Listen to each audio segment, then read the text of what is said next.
Hi, and welcome to this week's Lead with Purpose Friday Digest. So I've been thinking a lot lately about cognitive biases and how they impact leaders. And one that caught my attention was the Dunning-Kruger effect. Have you heard of this? So in recent years, it's become a pretty popular bias that's been discussed in political, social, and leadership spaces. So in their research around the year 2000, David Dunning and Justin Kruger wrote a paper called Unskilled and Unaware of It. And it outlined how poor self-awareness skills and low cognitive ability can lead people to overestimate their abilities.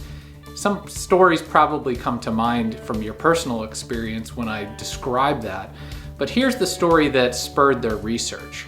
So in Pittsburgh, Pennsylvania, there was a gentleman named MacArthur Wheeler, and he had the brilliant idea of robbing a couple of banks. And here's how he thought he was going to get away with it. He had came across that you can use lemon on paper to hide your writing. That actually works. So he theorized that he could put lemon on his face and that the security cameras wouldn't see him. He even went as far as to try and take a picture of himself after putting the lemon on his face, and he didn't take the picture correctly. He didn't show up in the picture, and he thought that it worked. So the genius that he was, he went and robbed a couple of banks with no mask on or anything, and just thought that the lemon would take care of it. Well, he was wrong. So you may think, well, that guy, not the sharpest tool in the shed. I'm a high-performing leader. This doesn't affect me. And that's where you're wrong.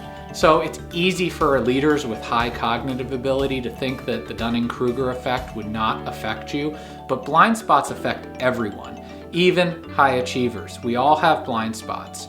And it is the leader who is constantly questioning, seeking feedback, and having trust in their team to call out those blind spots that's able to overcome this pitfall.